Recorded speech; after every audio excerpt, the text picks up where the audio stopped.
Hello नमस्ते म इरा after long time पछाडि वाइ नट फेरि केही गरौँ। यो 2025ले मलाई धेरैवटा कुरा दिएर जाँदैछ, बुझाएर जाँदैछ। अनि कतिवटा कुरा मैले बुझ्नलाई ढिलो गरेँ, एक्सेप्ट गर्न गाह्रो भयो, बट स्टिल म कृतज्ञ छु। आफ्टर अल यहाँ केही पनि कोही पनि पर्मानेन्ट छैनौँ, यो सत्य हो।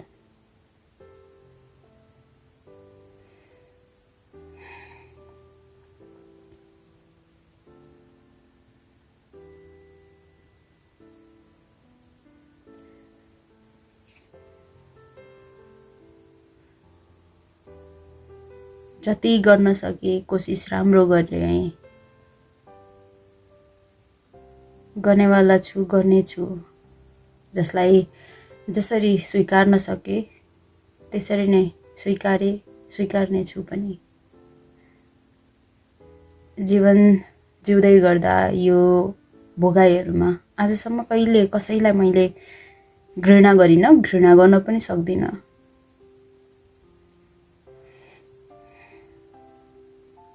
सकेसम्म साथ दिए, जति क्षमताले भ्याए अनुसार माया गरे, विश्वास गरे। कसैले त्यो विश्वासलाई तोड्नु भयो, त्यो आफ्नै ठाउँमा छ। कसैले मेरो मायालाई स्वीकार्नु भयो, त्यो आफ्नै ठाउँमा छ। कसैले तोड्नु भयो, त्यो आफ्नै ठाउँमा छ। तोड्नु, छोड्नु सबै आफ्नै ठाउँमा छ। मैले हरेक कुरालाई जसरी सके त्यसरी नै स्वीकारेँ, त्यसरी नै गर्दै जानेछु। समय लाग्छ सबै कुरा बुझ्न, लाग्यो पनि। तर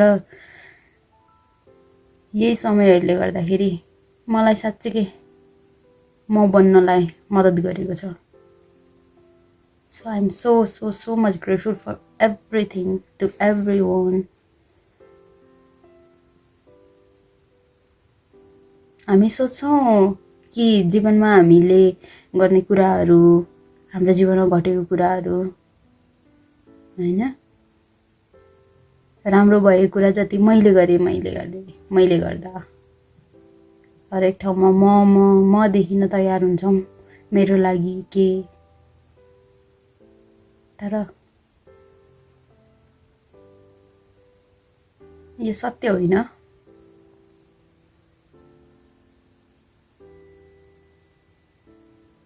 सत्य हामी नजिकै भए पनि त्यो सत्यलाई कहिले हामीले स्वीकार्न सकेनौँ, हत्तपत्त सक्दैनौँ र देख्दैनौँ। अक्सर हामीलाई देखाउने बानी परिसक्यो, झुटहरूमा जिउने बानी परिसक्यो, त्यही झुटहरूलाई पछ्याउने बानी परिसक्यो। अनि त्यही झुटहरूलाई पाउनलाई त्यही झुटहरूसँगै दौडिने बानी परिसक्यो। सत्य यो झुटहरूभन्दा अलि पर छ, तर नजिकै आफैसँग छ। यो बुझे पछाडि, यो बुझ्दै गर्दा जिन्दगी सजिलो लाग्न थाल्यो, राम्रो, अझै राम्रो लाग्न थाल्यो।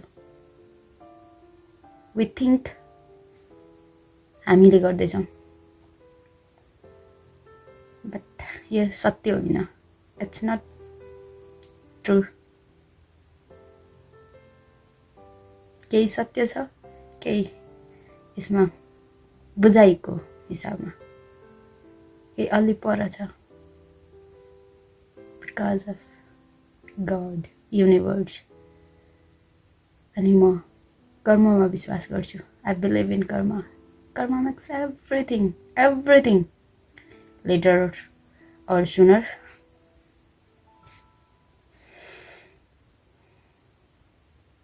यहाँ न मैले गर्दा केही भएको थियो, न केही हुनेवाला छ। म गर्न चाहिँ सक्छु कर्म।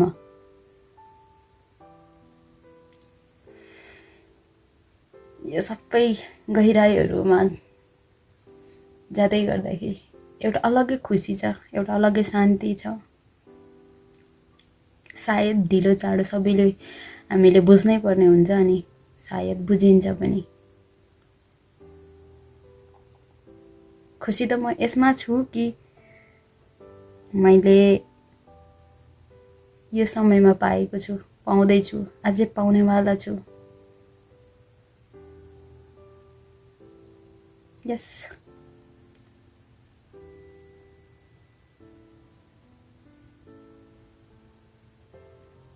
धेरै कुरा केही सोच्नै पर्दैन जिन्दगी सरल तरिकाले जिउनको लागि। कसैलाई केही देखाउनै पर्दैन। He knows everything. हामीलाई जसले बनाउनु भएको छ उहाँलाई सबैभन्दा राम्रो तरिकाले थाहा छ। सो 2025 जसरी गयो तापनि एकदम राम्रोसँगले राम्रो कुराहरू दिएर जाँदैछ अनि आउने समय अझ बेटर राम्रो कुराहरू लिएर आउँदैछ। मलाई त्यसमा विश्वास छ। विश्वास गर्नुस् आफूले गरेको कर्महरूमा। विश्वास गर्नुस् यो भित्रको आवाजमा। विश्वास गर्नुस् सत्यमा। खोज्नुस् आफै भित्र त्यो कुरालाई।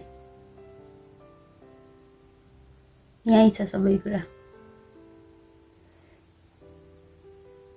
गर्नुपर्छ हरेक कुरा आफूले गर्नुपर्ने कर्तव्यहरू, कर्महरू। आफ्नै ठाउँमा आफ्नै सीमा छ। हाम्रो सम्बन्धहरूको एउटा आफ्नै कर्तव्य छ, जिम्मेवारी छ। त्यो सबै गर्नुपर्छ। त्यो गर्दै गर्दाखेरि पनि आफूभित्रको सत्यलाई खोज्दै गर्नुपर्छ।